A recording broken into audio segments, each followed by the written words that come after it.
গ্যালারির পুরোটা জুড়ে দাঁড়িয়ে আছে শত শত মানুষ। সবার গায়ে সাদা জার্সি, কোহলিকে স্মরণ করেই এমন সিদ্ধান্ত। ছবিটা প্রতীকী। সামাজিক যোগাযোগ মাধ্যমে এক ফ্যান সেটা শেয়ার করেছেন। কোহলি টেস্ট থেকে অফিসিয়ালি অবসর ঘোষণার পর সোশ্যাল সাইটগুলোতে আহ্বান জানানো হয় আইপিএল এর রয়্যাল চ্যালেঞ্জার্স বেঙ্গালুরুর নেক্সট ম্যাচে ট্রিবিউট হিসেবে যেন সাদা জার্সি পরে আসে সবাই।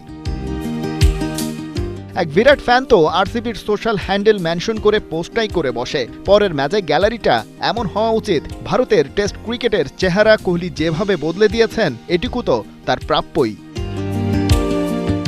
সেই ডাকে মিলল অভূতপূর্ব সাড়া। শনিবার কলকাতার বিপক্ষে ম্যাচ ডেতে সাদা জার্সি পরে গ্যালারিতে হাজির হতে শুরু করে শত শত মানুষ। সোশ্যাল মিডিয়ায় ট্রেন্ড হয়ে যাওয়া খবর স্থানীয় জার্সি বিক্রেতাদের নজরেও এড়ায়নি। তারাও সাদা জার্সির পসরা সাজিয়ে বসেছিলেন। চিন্নাস্বামী স্টেডিয়ামের বাইরে এক জার্সি বিক্রেতার কোট করেছে টাইমস অফ ইন্ডিয়া। ওই ব্যবসায়ী বলছেন, এক দিনে এত টেস্ট জার্সি আগে কখনো বিক্রি করেননি। সবাই বিরাটের 18 নম্বর কিটটাই চাইছে। মনে হচ্ছিল পুরো শহর যেন তার জন্য এখানে এসে হাজির হয়েছে। এমনকি বৃষ্টিও কোহলির ভক্তদের উৎসাহে ভাটা ফেলতে পারেনি এক চুল।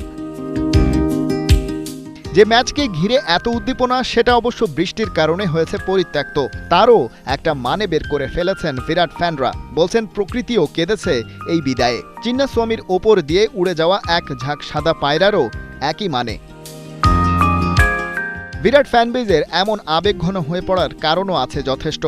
ব্যাটিং ক্যালিবার দিয়ে হয়েছেন দুনিয়ার সেরা। কেবল তাই নয়, ক্যাপ্টেন্সি যখন করেছেন সেই সময়টায় ভারতকে গড়ে তুলেছেন পৃথিবীর সেরা রেড বল প্লেয়িং নেশনে। লাল বলের ক্রিকেটে আগের সব ধারা দিয়েছেন বদলে। গ্যালারিতে শোভা পাওয়া সবচেয়ে বড় ব্যানারটায় তাই লেখা ছিল, কোহলিকে ধন্যবাদ, টেস্ট ক্রিকেটকে আরও একবার উপভোগ্য করে তোলায়।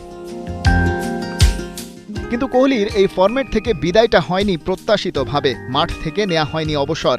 সোশ্যাল মিডিয়ায় ঘোষণা দিয়ে অনেকটা আড়ালে আবডালে জানান দিয়েছেন, আমার যাবার সময় হলো, দাও বিদায়। বাতাসে তাই ডালপালা মেলেছে হাজারো ষড়যন্ত্র তত্ত্ব। বাধ্য হয়েই হয়তো অসময়ে ছেড়ে দিতে হয়েছে স্থান। তাতেই কিং কোহলিকে যেন আর একটু বেশি মিস করছে তার ভক্তরা। খালিদ জামিল, ৭১।